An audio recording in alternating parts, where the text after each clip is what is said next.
Maraming mananampalataya ang sabik na naghihintay sa sandali na sila ay dadalhin sa himpapawid upang salubungin ang Panginoon. Sa tuwing naiisip nila ito, napupuno ng pananabik ang kanilang mga puso. Gayunpaman, umaasa sila para dito sa loob ng maraming taon nang hindi pa rin nadadala. Ano kaya ang dahilan? Kaya, ano ang rapture? Nangangahulugan nga ba ito ng pag-angat sa hangin, pagtaas mula sa lupa patungo sa langit?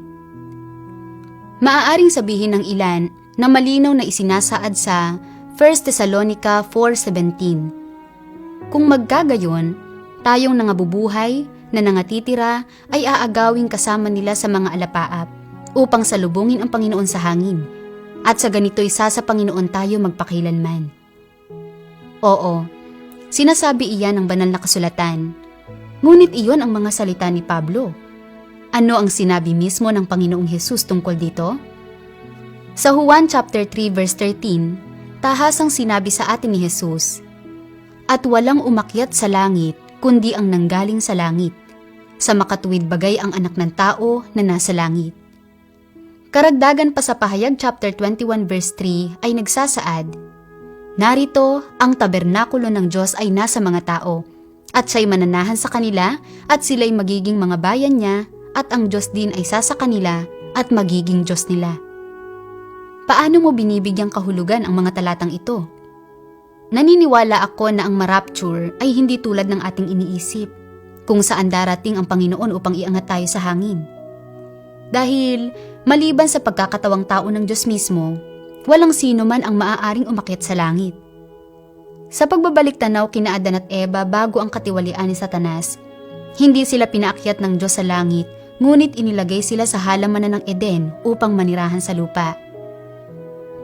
Matapos iligtas ng Diyos si Noe at ang kanyang pamilya mula sa baha, hindi niya sila kinuha sa himpapawid, ngunit ipinagpatuloy silang mamuhay sa lupa. Maging noong pinangunahan ni Moises ang mga Israelita palabas ng Ehipto, hindi sila kinuha ng Diyos sa himpapawid upang makatakas mula sa tumutugis na mga Ehipsyo, kundi pinatnubayan sila ng paisa-isang hakbang sa lupa hanggang sa kanilang paglisan mula sa Ehipto at makarating sa lupang pangako ng Kanaan. Kahit na noong isinasagawa ng Panginoong Hesus ang kanyang ministeryo, siya ay personal na nagkatawang tao upang magsalita at mangaral ng daan ng pagsisisi sa lupa. Sa huli ay ipinako sa krus upang tubusin ang lahat ng sangkatauhan. Mula sa mga katotohanan ito, makikita natin na ang gawain ng Diyos ay praktikal at hindi malabo. Ang Diyos ay palaging gumagawa sa lupa, pinangungunahan ang mga tao, at ang kanyang kaharian sa huling panahon ay bababa din sa lupa. Gayunpaman, lagi nating iniisip na itinataas tayo sa langit. Naaayon ba ito sa kalooban ng Panginoon? Kaya, ano ang ibig sabihin ng pagiging matipon? Sabi ng Diyos, ang matipon ay hindi nangangahulugan na madadala mula sa isang mababang lugar patungo sa isang mataas na lugar, gaya ng maaaring iniisip ng mga tao. Malaking pagkakamali iyan. Ang matipon ay tumutukoy sa aking pagtatalaga at pagkatapos ay pagpili. Nakaukol ito sa lahat ng aking itinalaga at pinili. Sila na magkakaroon ng bahagi sa aking bahay sa hinaharap ay ang lahat ng natipon sa aking harapan. Ito ay walang pasubaling totoo, hindi nagbabago kailanman at hindi maaaring pabulaanan. Ito ang aking ganting atake laban kay Satanas. Sino mang aking itinalaga ay matitipon sa harap ko. Matapos basahin ang mga salitang ito mula sa Diyos, naiintindihan mo na ba? Ang matipon ay hindi tulad ng ating inaakala na maitataas tayo mula sa isang mas mababang lugar patungo sa isang mas mataas na lugar o maitataas mula sa lupa patungo sa himpapawid.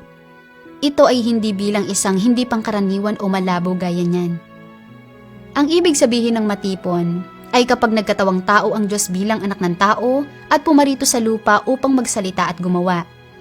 Sino mang nakarinig sa mga pananalita nitong anak ng tao, kinikilala ang mga ito bilang katotohanan at tinig ng Diyos at handang sumunod at tinatanggap ang gawain ng Diyos, sila ay tinitipon sa harap ng trono ng Diyos.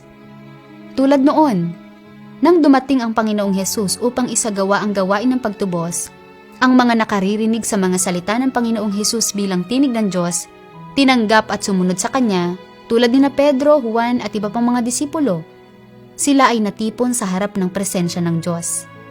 Sa huling mga panahon, sa pagdating muli ng Panginoon upang ipahayag ang katotohanan, ang mga nakikinig sa mga salita ng Panginoon, kinikilala ang mga ito bilang ang tinig ng Diyos at tinatanggap ang gawain ng Diyos ay ang matatalinong dalaga na tinipon sa harap ng trono ng Diyos at dumalo sa piging ng kasalan ng kordero.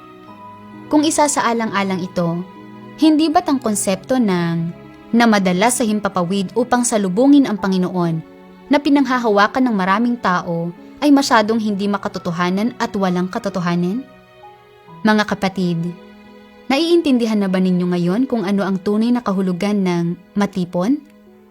Huwag mag-atubiling mag-iwan ng mensahe at ibahagi ang inyong mga opinyon sa akin.